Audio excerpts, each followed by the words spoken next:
Alrighty, welcome to video 3 in our multi-part series here. Let me zoom out just a little bit, see if I can get this line up a little bit better. Oh my goodness. Alright, gosh, so we can see it. That's good enough.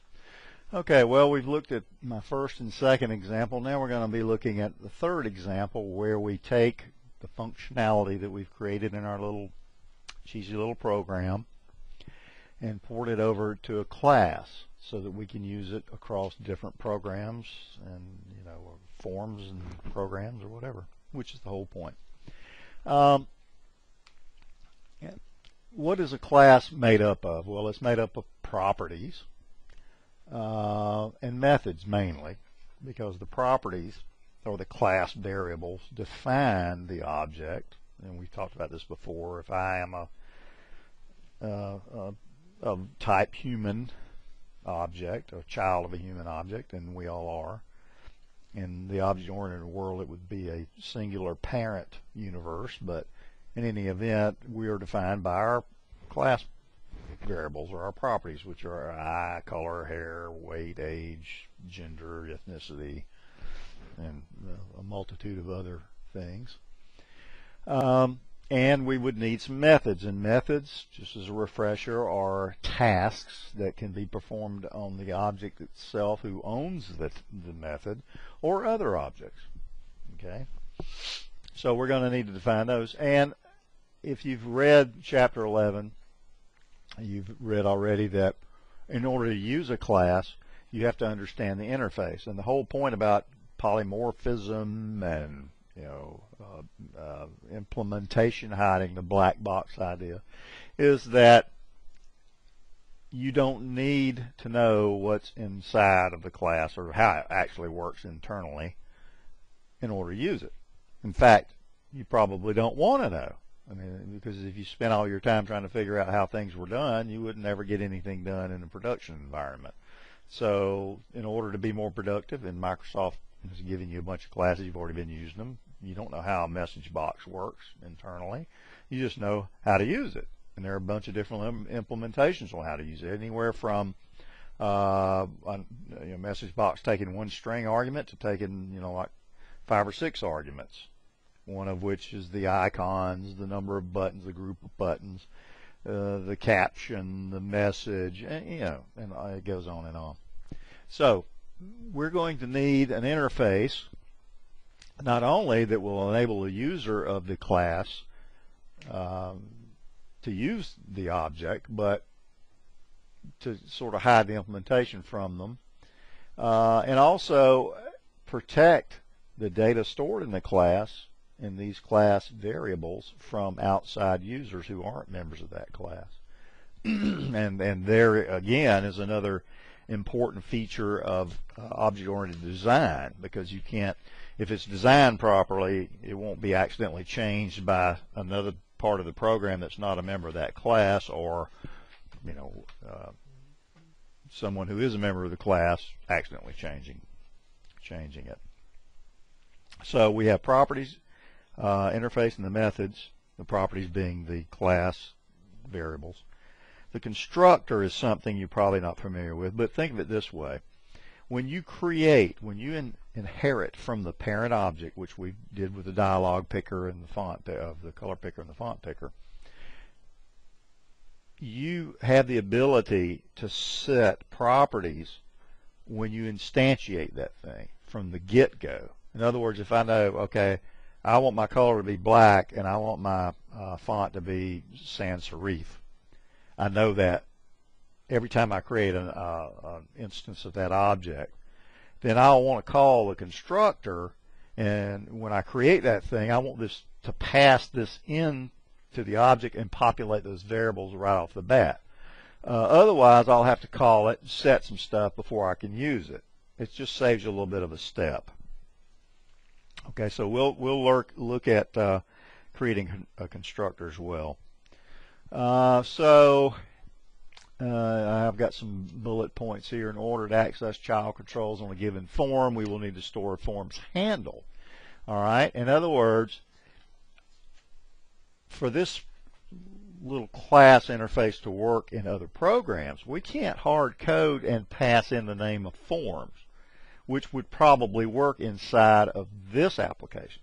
But it won't work in other applications because we don't know what those names are going to be. It needs to be very generic. Okay? So we're going to pass in what's called a form handle. And to do that, use the me operator. Because the me operator, as you've seen me.close, right? That is the current form. Whatever the current form that's running is, you pass in me, that's going to be the handle to that form. So by doing that, we can always sort of set this thing up so that it doesn't matter, what program it's in or what form it's being passed in. You can pass in the me object to the class, and it will have access to the labels or any other controls for that matter on a form so that we can set the properties of those labels. In this case, it's the color and the font. All right. We're going to need to set up a couple of methods. Now, we've already created 2 sub-procedures. So we're going to kind of split them apart a little bit and create 4 methods in our class object. 1 for the color picker, 1 for the font picker. That we already did. And 1 to set the object color and 1 to set the object font, because you want to separate those out. That's just good design. All right, so let's look at what constitutes a class a little bit more. Here's a graphical design. If this outermost rectangle is the class itself and it's a form state class, now that's just describes what it is this class is going to do. It's going to set the state of a form. All right, that's just, you could call it whatever.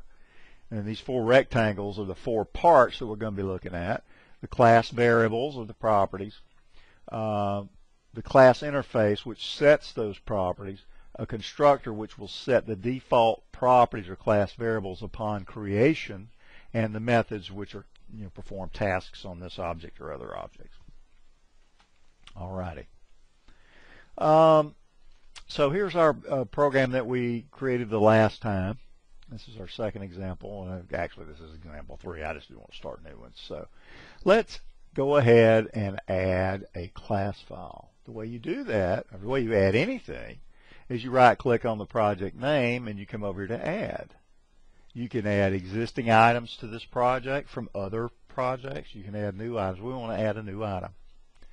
And this is going to be, these are common items, a class object. And notice here it says class1.vb. If I add another, it'd be class 2. And I can't remember what I called this. I called it CLS for class form state. That's what I want to call it. Whoops. Excuse me, the heat just came on now. I can't breathe. All right, and we're going to add that to our project. And there it is. Now notice what we have here. We just have just an empty class. And inside this opening and closing header, I'm going to put my sections. All right. Now I'm going to introduce you to something called a region, and all of the languages from Microsoft use these.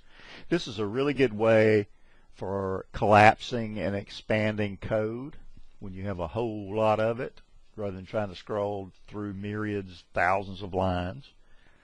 Think of it in terms of the way File Explorer works, where you can expand and collapse directories and subdirectories of a root directory. Starts out with a # region. All right, and then there's some string. Now C#'s a little bit different, but it's the same idea. I'm going to call this declarations. Well, actually, this would be, I would call this our class variables. Gosh, losing my voice. And then you have end region. Now, Visual Basic, it is such a nice little language. It does a lot of things for you, like putting in the closing end if, and C# just doesn't do that for you. Which is, get used to it, I guess. Get spoiled. Region, whoops, constructors. There's my end region. And then I've got region. And I've I've got, what have I got? Properties.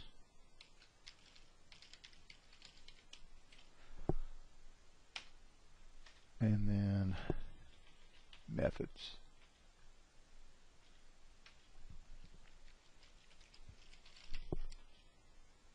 What happened here? Methods. Okay, methods. Let's save that. All right, so there's our, I'm going to put a little space in here just to kind of give us some breathing room. What exactly do we need to store in this class? Well, there are really three things if you go back and look at your code there. Well, there are two that are quite obvious. That's the color, right, and the font object. But there's also, since this is going to be working, we talked about the form handle. We're going to have to store the form object too. So we're going to need three class variables. Now these need to be private. The only way to access these are going to be through our properties, setter getters, as they are called in other languages. So we're going to need to start out with a private keyword. These are private to the class.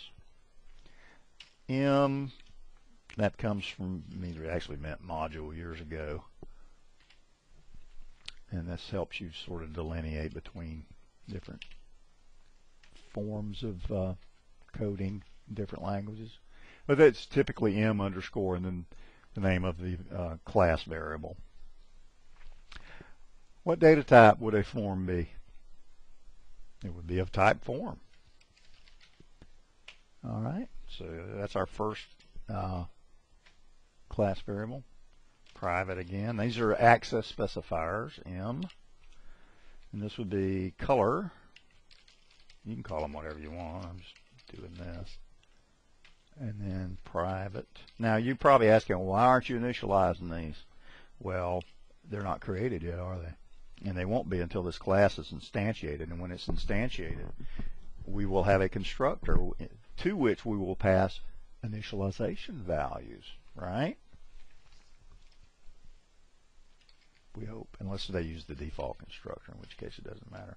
You could initialize them if you wanted to. In this case, it's not quite as problematic as it might be otherwise.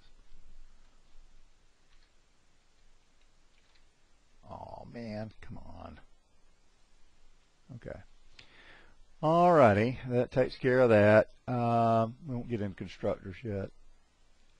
We've got our properties already, our methods already kind of done. Let's look at properties. There are two things to think of when you think about class variables. Setting their state and retrieving their state. In other words, I either want to store something in that class variable or I want to pull something out of it. Same thing you do in any program. Okay, you're either storing something there or you're retrieving something from it or changing its value, which is, again, that's like a storing.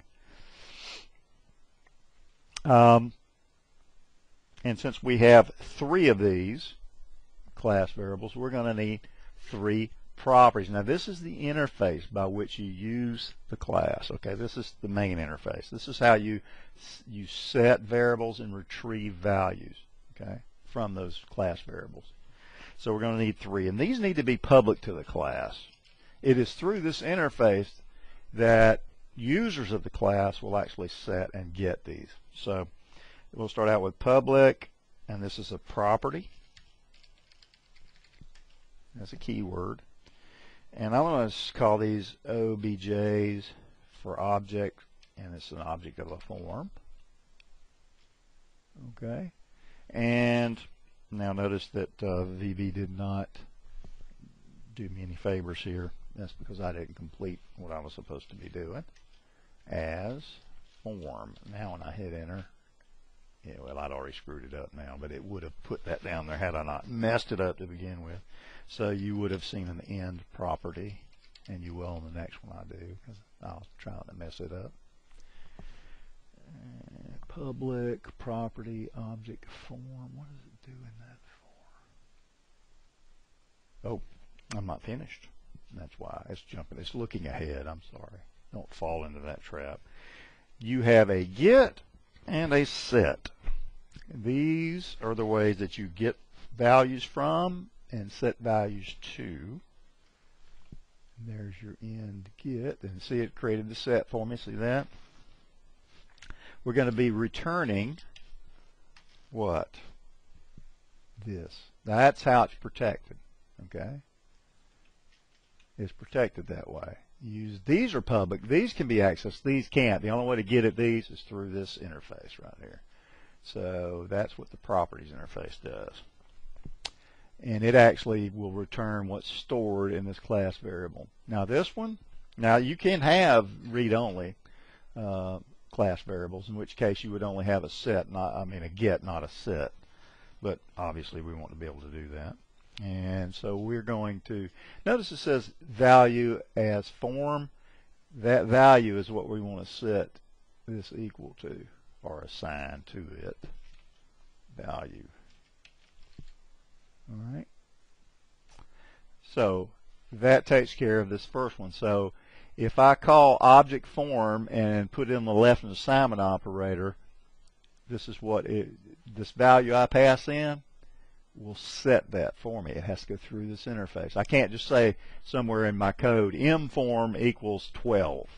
I have to call this object form, and I'll show you the code later, but it's object form equals some value. That value will get passed into this property and assigned through this public property to this private variable up here. It's kind of cool the way this works. All right, so I've got two more. I might as well go ahead and get to those. This second one is public as well, property. And we'll call this obj color as color. End property. Only do so much for you, I guess. All right. I need my get. All right, see, that did it that time. It did it last time too. I just forgot. So short-term memory's first thing to go, they say. Return what? Return. What happened to my? Oh, there they are. Color. M color. Return M color. This would be to retrieve the value stored there. This is going to be to set the value in the memory location. That's the only thing bad about it, trying to think for you. It tends to make assumptions. All right, well, I'm just going to copy this and paste it down here and change it because I'm getting lazy. It's getting late. This will be object font. Again, this is the interface via which you communicate with the class.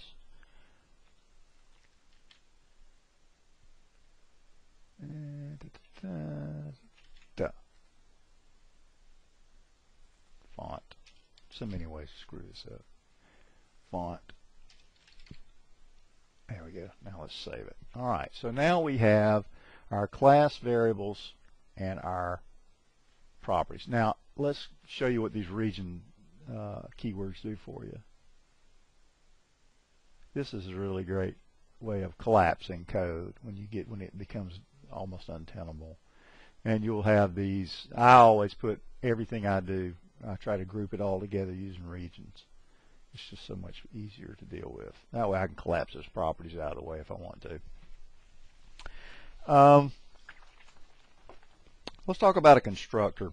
I already explained to you what a constructor does. When you instantiate or breathe life into something you've inherited from this base class, you can go ahead and populate these variables up here so that they will have a default form, color, and font if you want to do that. You may not always need to do that, but it's always a good thing to think about. Now, there's already, even though you don't see it, there's what we call a public default constructor. I'm going to go ahead and put it in here just so you'll see it. And use the new keyword for that. That is the default constructor. It doesn't set any properties or class variables, but it does get called. there's just no functionality in it, so it never shows up. That's just Microsoft's way of saving you some hassle.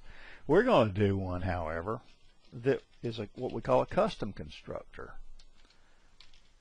It constructs the object, basically. Now, we need 3 arguments in this constructor because we have 3 class variables that we want to populate when this thing is instantiated. So we're going to use FRM, that's what I'm calling it, as form, comma, CLR, that's what I'm calling it, as color. You can call it C if you want to. And FNT, as I'm calling it, as font. All right. Now, big deal. So this thing gets, and you can put a breakpoint in here, and it'll execution when you instantiate this object. If you call that custom constructor, it's going to jump in here and populate whatever you pass in into these variables. All right. So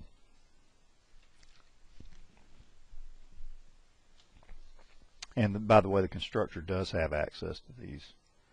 So I'm going to do, because it is internal to the class, it doesn't have to go through the interface, although you could do it that way if you wanted to. And it's still going to go through there anyway. It's going to jump down here and do its thing because these are assignments, right? Okay. Well, no, it wouldn't in this case. Let's see. For M color equals color CLR. So I'm just setting up the default state here. And I really can't do anything unless I at least have the form handle in here. So you might as well go ahead and give yourself a setup for all 3. But then again, that is up to you, however you want to implement it. All right, so now we have our constructor set up that's going to populate these upon demand. They're our class variables. Now all we need to do is our methods that we hopefully will be able to pull out from elsewhere.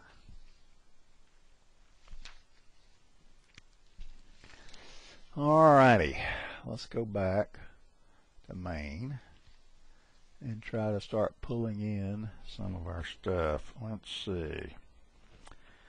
Well, we got to start. We got to create them first. Let's see. This is going to be public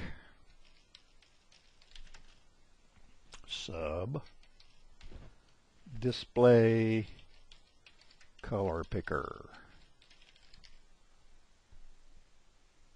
I'll tell you what.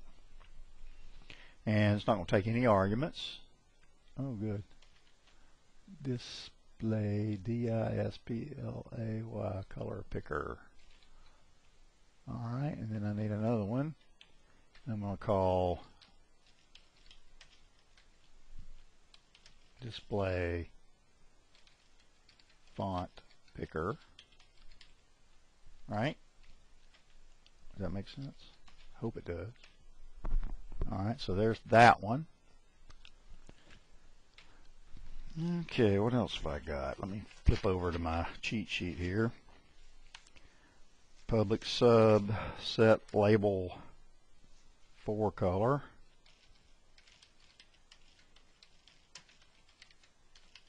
I think that's what we called them before, isn't it? Okay. And then that's going to, we're going to take some arguments for that one. We are.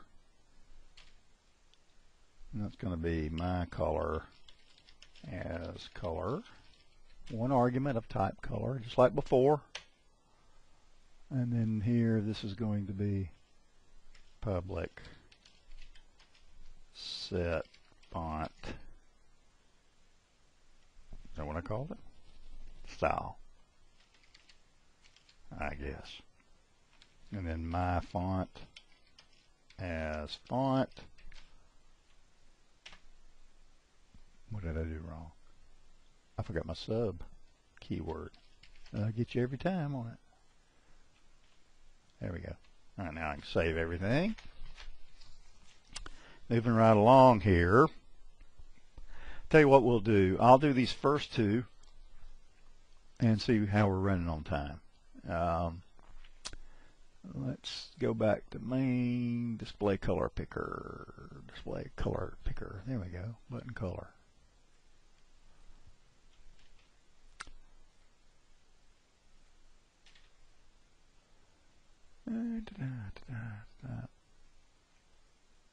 Okay, that won't work. We don't need that. What are we going to do here?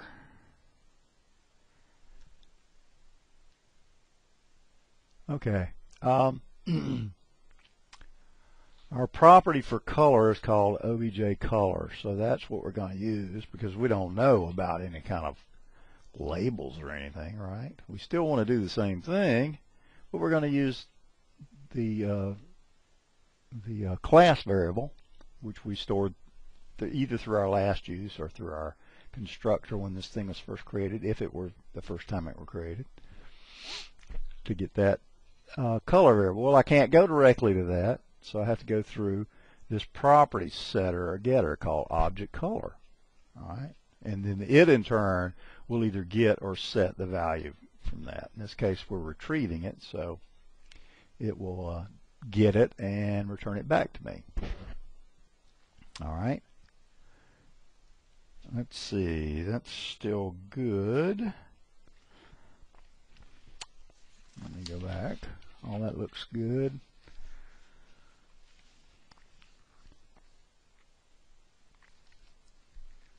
Except for,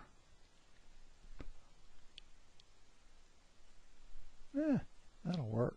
We're passing that in. And then we're going to, after we set it, all right, so our dialog is going to still pop up. And then we're going to set a color still. So that hasn't changed from the way we did it before. It's just that we're storing everything in the object, so it doesn't matter what form it goes to. It'll always find the correct color for a given object. And then we're going to set our object color. So here we got it. We're retrieving it. Now we're going to set it. So we can store it on the next call. Equals what? This. All right. That's what we got from our dialog color picker.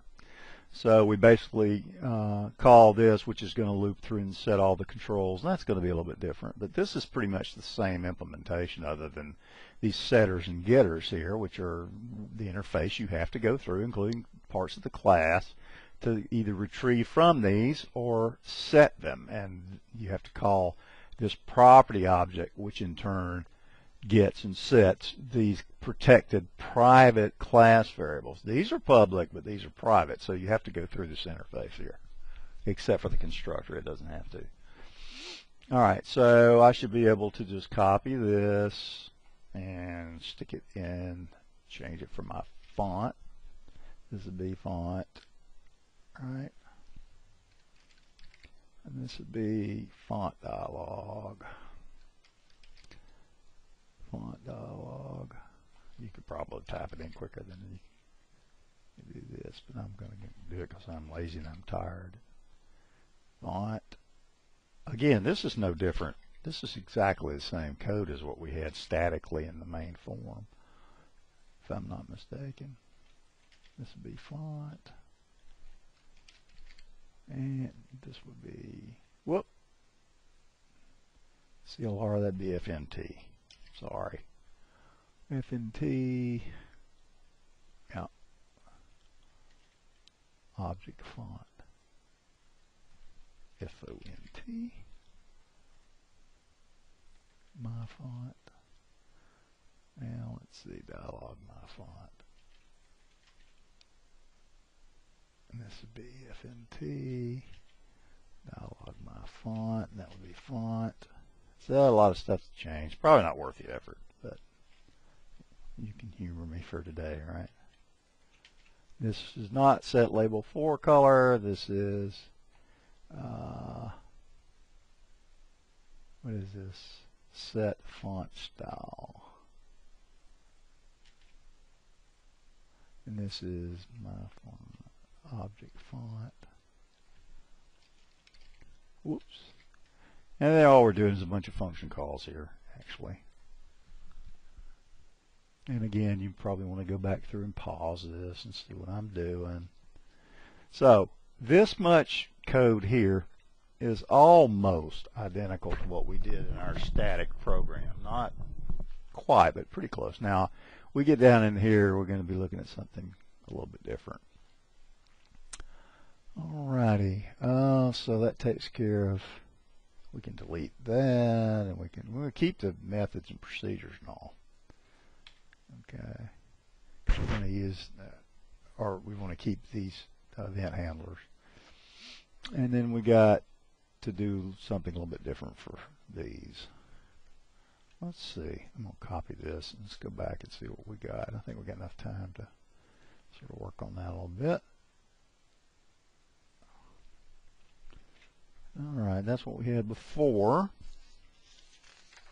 Let's see what's changed.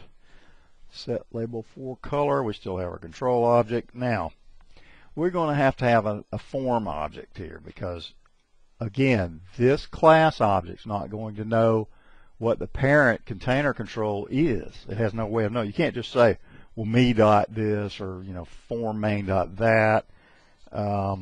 So we're going to go ahead and create form my form as a form object and set it equal to what? Well, we're going to pull the stored object that's stored here. Now we can't go directly to this because these are private. So we're going to have to go through our form properties object, and that will retrieve it for us and give us the handle to the current form. All right. Now that works pretty well. We still have this little control here, only this little control loop. We can't use me because me doesn't make any sense, but we can store what we retrieved from the class variables section that was stored there either the last time it was called or when it was created using the constructor. So I'll put this here. All right, so that'll help hopefully work. And again, this much is the same. Control font equals my color. All that's good. So really, that's the only thing we've done here. Instead of using me, we're using the object, the form object handle stored here through this property, and we're getting and retrieving from that. So all this is going to work pretty good. Now let me go back to main and grab all of this and copy and paste. See how nicely this works out once you kind of get it in your head. So again, this is the same here. Still grabbing that form value. So all that works. And we're setting the, all right, now here's the thing. We call this, we call that. All right, looks like all that's going to be okay. All right, so there's our class, and we can go ahead and collapse our regions. There's my methods region. What happened?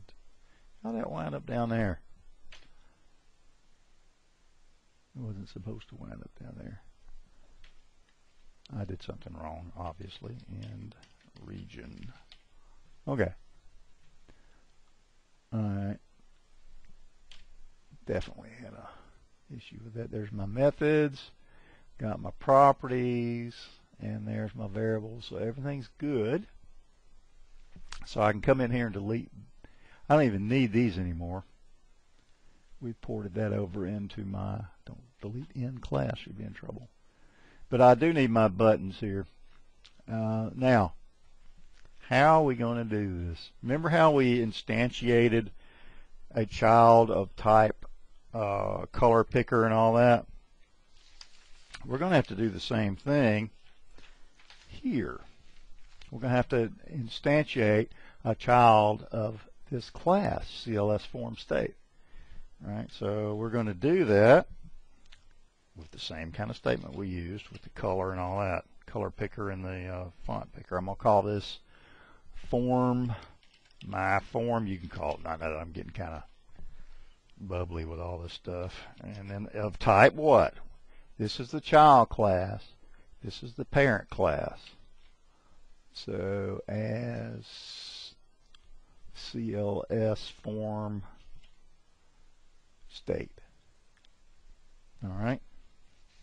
So we're going to inherit from the parent. Now, the reason I haven't initialized inherit, I'm sorry. Maybe that's how you spell it after all. Inherit, I guess it is. The reason I'm not initializing this at this point is because this doesn't exist until the form starts loading. So I can't really instantiate something that doesn't really exist. I'm going to have to wait on that. Okay.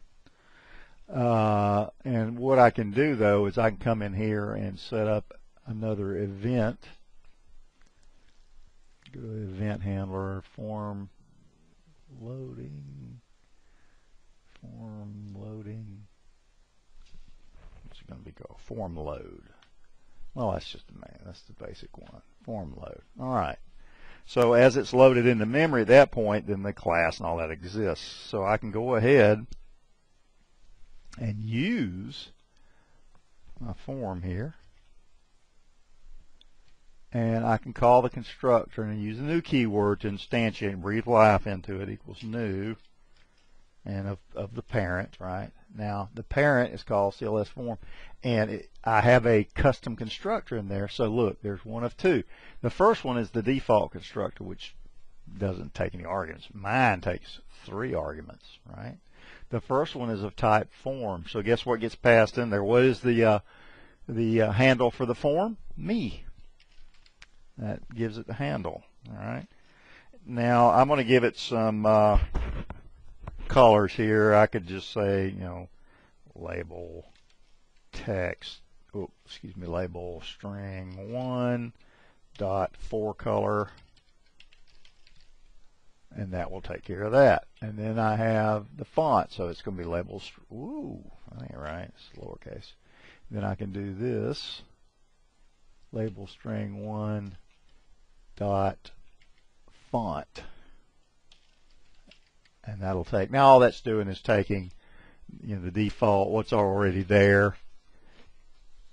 And the reason I'm doing it this way, not giving it a color, is because at some point they may come in and change the default colors of these and they wouldn't be correct. Okay. Now this calls the custom constructor. All right. Let's see. There's only one thing left to do. Well, let's run it, save it, and see what it does. I don't do anything because I don't have it. Let's see if I get any errors yet. Hopefully I've covered myself well enough.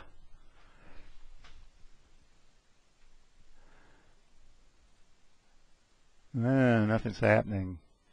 The reason nothing is happening is because I haven't called anything here. Have I? Okay. Is this thing on a hose? What's it about to do? All right. So the name of my child form object, my form. You could have called that anything you wanted to. That's probably not a very good name for it. All right. But that's actually an instance of my class form state, and that's why I've got my form, and that doesn't make a lot of sense. Here are my properties and methods. They're my property handlers. Those aren't, you notice those aren't the actual property variables or the form variables or the class object variables, because those are private access specifiers. You have to go through the interface. In order to go through the interface, you have to call these getters and setters here.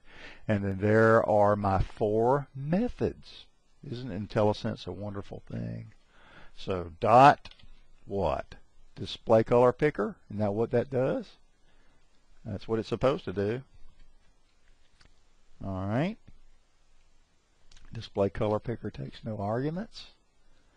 And just to be clear for anyone coming around behind me, display the color dialog.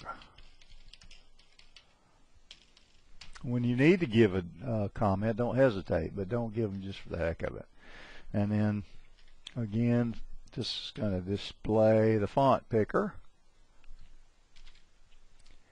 And hopefully my class will be fully functional.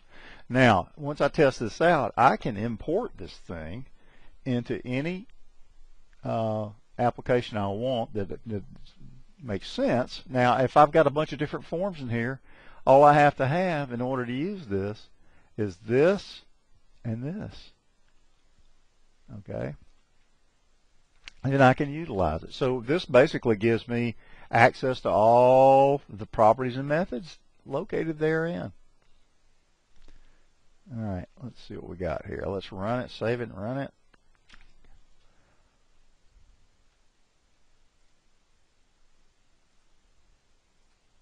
There it is. Now this class is totally disconnected from this form. I don't know why it's doing what it's doing. It's taking forever to do this. There it goes. Totally disconnected from that form object. Not part of it. The code's not part of it. Now, how does it know that I had set this? Because there's an instance of this CLS form state residing here. And that CLS form state has properties that were set and that get set every time I do something here and are set on startup. Now, if I wanted to see how all that worked, I could come in here and set some breakpoints, right? And watch how the constructors fire and all sorts of things. Class, variable objects, property getters, methods. You know how to set a breakpoint, hopefully, by this point. I'll let you folks do that and play around with it. But there you go. So what we have done is then we have taken the functionality that was initially in our program, and we extrapolated that out. Probably not the right word, but anyway, we've pushed the functionality out into a separate class object that we can use not only in this program, regardless of how many forms we got and controls we got, to set. Now again, setting the color of all the labels may or may not be that functional, but if it's a bunch of labels, it works. And not only in this program for any number of forms, but in any number of programs, simply by including that class object in our code and knowing the interface. So I don't have to know what's inside the class. I only have to know two things: what it expects from me and what I expect from it. And if I know what I expect from it, then I know whether I can use it or not. All right? That's it. I hope you found this helpful. It's been fun. See you around.